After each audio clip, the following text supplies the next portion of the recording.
Hello there guys, welcome back to Younes Talks Football, welcome back to a brand new video. I hope all of you are doing well today. An interesting day today.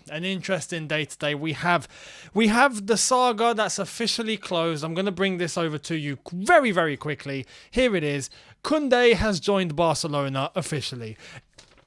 In other news, we'll just move straight on. Kunde's joined. Congrats, Barca. There we are. That story is finally over after 2.5 years. I do want to say, as mad as it is that Barca came in and done what they did, and fair play, because everyone's in it for themselves, isn't it? Barca got what they wanted. Fair play. Maybe if we didn't go for Kunde, maybe they wouldn't have gone for him. Who knows? They seem to be going for whoever we want. So why don't we go for Harry Maguire? Who knows? Maybe they get Harry Maguire. Why don't we go for, I don't know, maybe we can try and throw Lukaku at them. I don't know. But anyway, in terms of Kunde going to Barcelona, we'll see how he does. But the whole saga's finally over. I did read that apparently Kunde felt that Barca just wanted him more because we were chasing and then we went through a portion of the transfer window where we didn't actually go for him, did we? We went after De Ligt. You know, we ended up getting Koulibaly. We were entertaining Kimpembe. We tried Ake and that fell through at the last minute. And then we go to Kunde and there's a rumor, I don't know, but apparently Kunde feels like, well, you've just, at first you wanted me, now you didn't. You come to me, then you didn't. And Barca have just come in and showed me that they wanted me. I can get it. I can understand that. If that is actually how it's happened, I can understand that. And we need to take a look at ourselves because that is not how you do proper business if you actually want a player. But anyway, it is what it is. We move on. Other centre-backs. Well, Fofana is plan E. We've had, how many plans have we had? How many players have we tried to get in defence? We could have just kept Rudiger. We really could have just kept Rudiger. We could have just given him the money. We are now talking about trying to get Fofana for 75 or 80 million. We could have just kept Rudiger.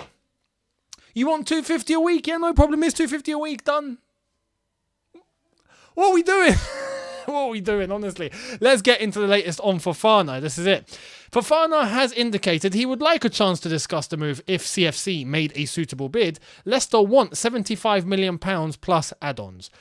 This isn't going to go down well, I don't think. More from Ben Jacobs, saying the initial news, Fofana would be attracted with a move to Stamford Bridge if any progress is to be made. He did then go on to say, I did report this a month ago and yesterday as well. Nothing has changed. Fofana likes Chelsea. Even old regime with few to future windows looked at him.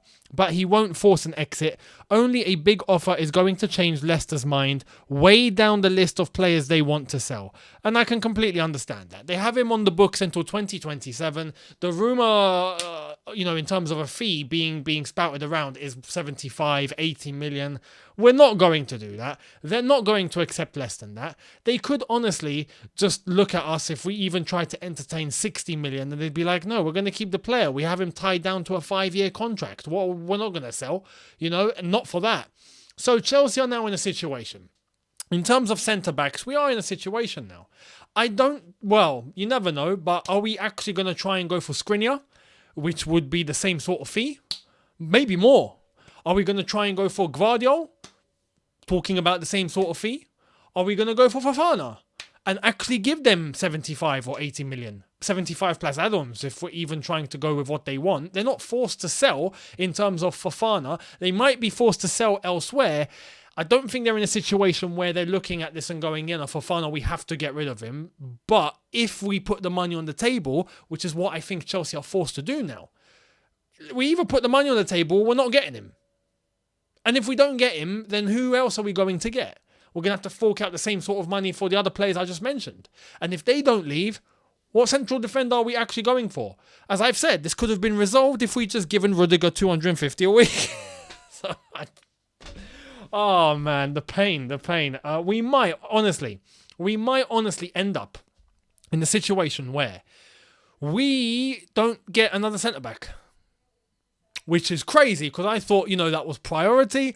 I thought we'd be definitely getting someone in after getting Koulibaly. And if we spend too much time on the centre-back situation, I don't think we're going to get an attacker when we need attackers. You know what? I would happily risk going with Chalobah and Levi Colwill as our backups in defence to the defenders we already have if it means we focus on getting attackers, because that is where the damage is done as far as I'm concerned. I can trust Chalobah for games during a season. I can even trust Levi Colwill for games during a season. I can't trust what we have up top. I can't. I can't look at Timo Werner and go, yeah, we'll be okay. I can't look at even Hakim Ziyech. Even Pulisic, and he's staying. When you think about it, even Kai Havertz up there on his top, you're thinking, I'm just going to let you deal with everything? No. It's not looking good in terms of our attack. I would rather focus on the attack. If it means we have to choose defence or attack, we've got Koulibaly in, cool. We've got Sterling in, cool. I'd rather much add to Sterling than add to Koulibaly. When we've got Chalobah, we've got Levi Colwill, we've got Thiago Silva, screw it, we can go with that. 4 central defenders is enough. We're going to have to deal with that. But if it means getting attackers in, I would do that. I really would. Let me know your thoughts down below. I'd love to hear your thoughts on that one. Talking about attackers, what the hell's going on with Broja? Here's the latest from Fabrizio. Chelsea still not accepting any official bid for Armando Broja as of now. Tuchel insists in keeping the player, not happy with potential permanent transfer after West Ham's £30 million proposal rejected 10 days ago. More talks on Chelsea side will take place soon. I hope, with this, Broja isn't looking at himself and going, nah, I need a permanent move. I'm not happy to stay. Because if we end up keeping a player who we have to stay against his will, that's not going to go down well. That's not going to, because he's not going to accept a loan. He's not interested in another loan. If it means he stays and we actually use him, cool. To an extent though, because I know personally, you all know, we all know, he's not ready to lead the line, right? It could be a situation where we only have Havertz and Broja at Chelsea in terms of our strikers and Timo Werner. But again, we're trying to get him sold, so I don't know what's happening there. But with Broja, keeping him against his will isn't going to be productive. It's not going to be productive for anyone. I hope these talks are constructive, and I hope they're talks where Thomas Tuchel manages to convince Broja, you have a place here if you want to prove yourself. There is an opportunity here for you to prove yourself this season. Show me what you got. If he can get on board with that, cool. Absolutely cool. Fantastic. But we'll see what happens, because the rumoured move to West Ham that were initially interested, they've only got themselves Scamacca from Sassuolo. They bought him. It's done. It's a done deal. It seems like, anyway. Last I read, it was a done deal. So that's happened, which means, well, they got their striker. They're not interested in Broja anymore. Who's next on the radar? Everton, maybe? Is Lamps going to try and come in for him? I saw earlier on that apparently Barkley might be off to Everton. Please, Lamps, take him. Please. Please. If there's at least we get rid of one player that's technically deadwood in our team. Fair enough. But Broja, we'll see what happens. Talking about attackers again. I still feel like there's more to this saga, even though it's been ruled out, but I feel like there's more to this saga. Check this out. Cristiano Ronaldo has reiterated his desire to leave Manchester United, with Sporting explored as a possible new club. Champions League goals record versus Lionel Messi seen as a motivating factor. Really? Alright, fair enough. Anthony ruled out at this stage. Talks over Benjamin Sesko, but Salzburg reluctant to sell. That is in relation to Manchester United, of course. He then goes on to say, story on Ronaldo confirming wish to leave United during talks this week, broken by Duncan Castles. And fair play. Ronaldo had a meeting yesterday with Manchester United. He was back at Man United. He was back at Carrington. And apparently, he still reiterated that he wants to leave.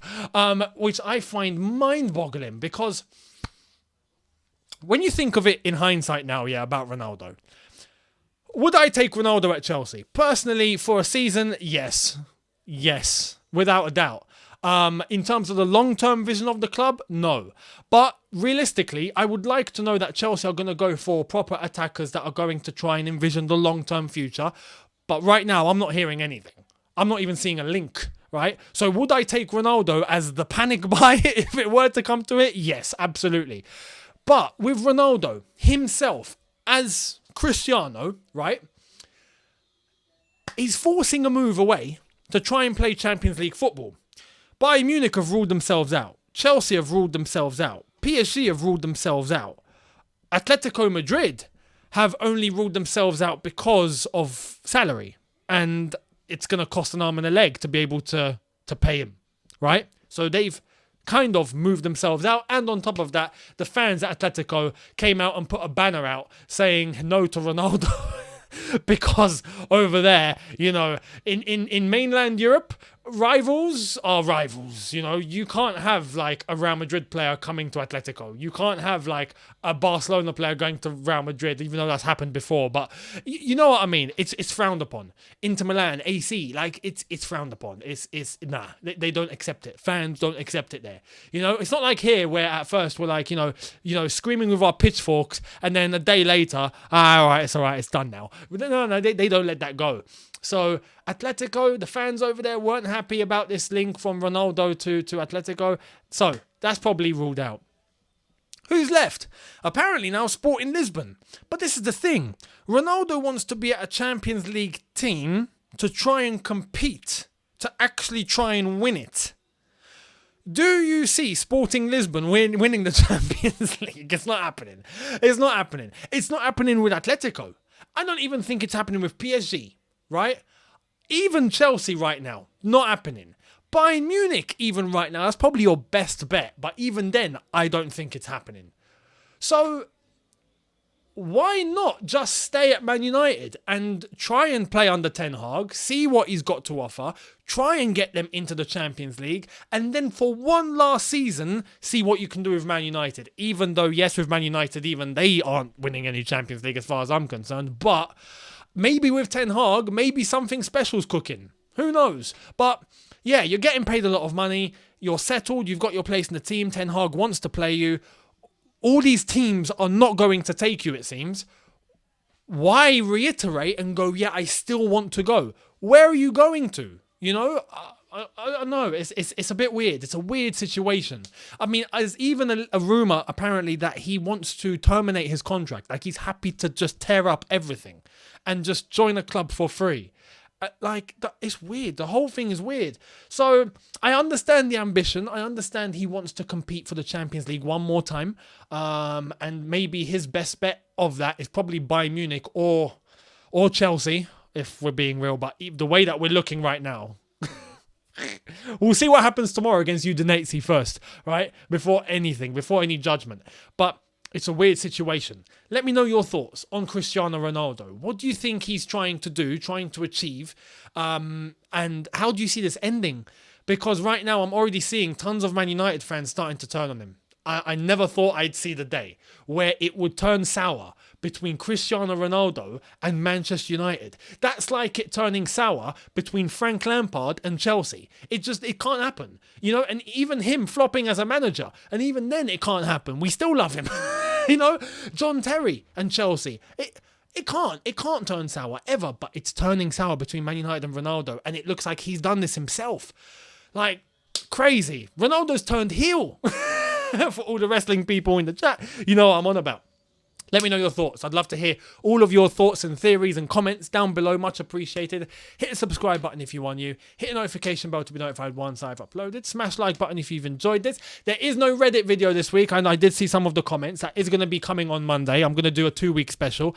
And you've also got my Premier League predictions that are coming very soon. We have to do one like everyone else is and see how wrong we're going to be at the end of this season coming. So yeah, I'll do one in the next few days. Keep your eyes peeled for that.